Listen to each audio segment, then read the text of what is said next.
Hello and welcome back to my channel. तो मैं आज क्रशोलॉजी 101 का एपिसोड री एक्सप्लेन करने वाली हूँ। इससे पहले मैं इसके 2 एपिसोड एक्सप्लेन कर चुकी हूँ, जिसका लिंक आपको डिस्क्रिप्शन में मिल जाएगा। तो आप पहले उसे वॉच कर दीजिएगा ताकि आपको स्टोरी सही से समझ आ सके। तो चलिए ये वाला एपिसोड स्टार्ट करते हैं। तो एपिसोड की स्टार्टिंग में बनी को देखते हैं, जो कि बहुत डिप्रेस्ड होती है वो सब करने के बाद, और वो चुपचाप चलते हुए जा रहे होते हैं और उसे पता भी नहीं होता है कि वो किधर जा रही है। और यहाँ पर हम उसकी फ्रेंड निम और लिन को देखते, जो कि उसे कंटिन्यूसली फ़ोन करे जा रहे होते, लेकिन बनी उनका कॉल नहीं उठा रही होती। तब यहाँ पर निम उसी न्यूज़ को देखती है जिसमें बनी ने बॉसुंग को वो घूसा मारा था, और कोई तो बनी के लिए बहुत अच्छा कमेंट कर रहा था और कोई उसके लिए बहुत नेगेटिव कमेंट कर रहा था।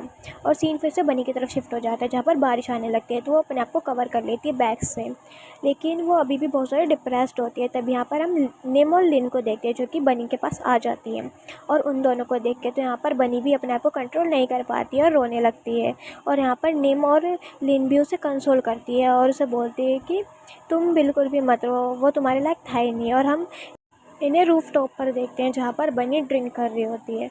और यहाँ पर निम और लिन उसे समझा रही होती है कि हमने बोला था कि वो डूबोंग बिल्कुल भी सही नहीं है तुम्हारे लिए। तो बनी बोलती है कि हाँ, ये मेरी गलती थी कि मैंने उसे इतना अच्छा माना और अपने लिए उसे सब कुछ माना, लेकिन यहाँ पर अब मैं ऐसा करूँगी जो मुझे लाइक करेगा, मैं सिर्फ उसे ही लाइक करूँगी, ना कि जिसे मैं लाइक करूँगी, और मैं अपनी फीलिंग्स को कंट्रोल करके रखूँगी। तो यहाँ पर निम और लिन भी उसे समझाकर कहते हैं कि तुमने अच्छा डिसीजन लिया और तुम बस अपने फ्यूचर के बारे में सोचो। तो बनी भी बोलती है कि हाँ, सिर्फ मैं अपने फ्यूचर के बारे में सोचूंगी।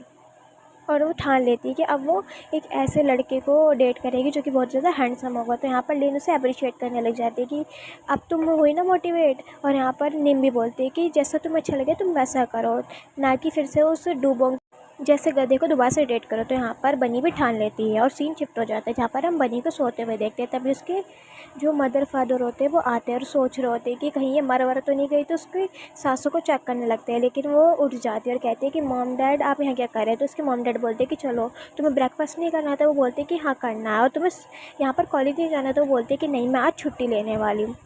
और जैसे ही उसकी छुट्टी की बात सुनते हैं, उसके मॉम डैड तो बहुत ज़्यादा चौंक जाते हैं कि ये छुट्टी क्यों मांग रही है आज। और फिर हम इन तीनों को एक टेबल पर बैठे हुए देखते हैं, जहाँ पर बनी होती है। वो बोलती है कि मैं छुट्टी लेना चाहती हूँ कॉलेज से। तो यहाँ पर उसके मदर फादर बोलते हैं कि फिर से तुम्हें कॉलेज बदलना है। तो यहाँ पर वो बोलती है कि हाँ, मुझे कॉलेज बदलना है। तो वो उससे रीज़न वगैरह पूछने लगते हैं कि तुमने पहले भी ऐसे ही करा था, और वैसे भी तुम्हारा न्यू सेमेस्टर चालू होने वाला है, तो तुम क्यों बदल रही हो कॉलेज। तो यहाँ पर उसके फादर उसका सपोर्ट करते हैं और कहते हैं कि अगर ये चाहती तो बदलने दो। और हमें फ्लैशबैक की स्टोरी दिखाई जाती है, जहाँ पर बनी ने पहले भी ऐसे किया था। एक लड़के के लिए उसने अपने स्कूल को चेंज करा था, और वो लड़का उसके घर के पास ही रहता था, जो कि एक दिन उसके लिए कुछ लेके हुए आया होता है, और उसी के लिए उसने अपना स्कूल चेंज करा था। और इसके मदर फादर नहीं चाहते थे कि तो वो दोबारा से ऐसा करे, लेकिन बनी को तो चेंज करना ही था। और वो अपने मम्मी पापा को कह देती कि आप मेरे डिसीज़न की रिस्पेक्ट करें, और मैं चाहती हूँ कि मैं अपना कॉलेज चेंज कर लूँ। और ये कह के वो यहाँ से चली जाती है और बोलती है कि मदर फादर आप चिंता मत करना, मैं सिर्फ अपने फ़ायदे के लिए करना चाहती हूँ। और यहाँ पर उसकी मदर उसके फादर से बात कर रही होती है कि लड़की पता नहीं चाहती क्या है, इसे कितने हैंडसम बॉयज़ चाहिए। और यहाँ पर उसके फादर और वो मजाक करने लग जाते हैं, और सीन शिफ्ट होता है पर बनी को देखते हैं, जो कि कॉलेज में अपना ड्रॉप आउट का लेटर देने के आए होते हैं। और वो बहुत ही ज़्यादा छुपते छुपाते आ रही होती है, क्योंकि उसे बहुत शर्म भी आ रही होती है। तभी यहाँ पर हमें एक लड़के को देखते हैं, जो कि बनी के साइड से गुजरता है और उससे बोलता है कि एक्सक्यूज़ मी, मुझे ना आपसे कुछ पूछना था, मैं कॉलेज कैंपस में खो गया, मुझे लाइब्रेरी जाना है।